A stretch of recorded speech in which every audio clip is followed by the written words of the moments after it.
Welcome to Radio Tech Channel. Today we are going to talk about how to connect 3-phase 4-pole automatic changeover switch.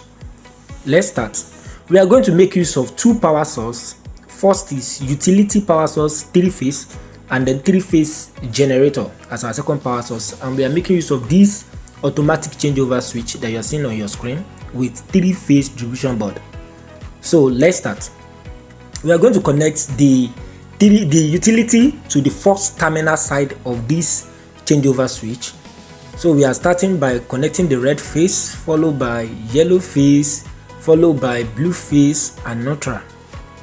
And we are going to do the same thing for the generator. Start with red phase, followed by yellow, blue and black. So after that, we are going to connect the downside. We are going to loop it to each other. First, we are going to loop the red phase to the red phase of the generator, yellow phase to the yellow phase of the generator, blue phase to the blue phase of the generator, and neutral to the neutral.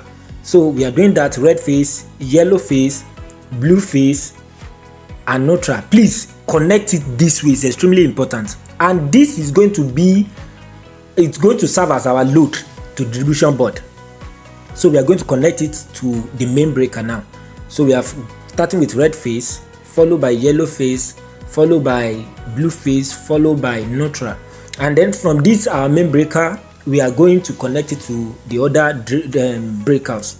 Normally, all these things has been connected from the factory with our breakers, but because of video content, we are doing it this way.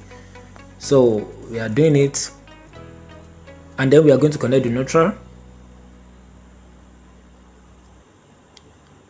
And with this, we are through with our connection. Please, I want to beg you, like, share and subscribe. Thank you.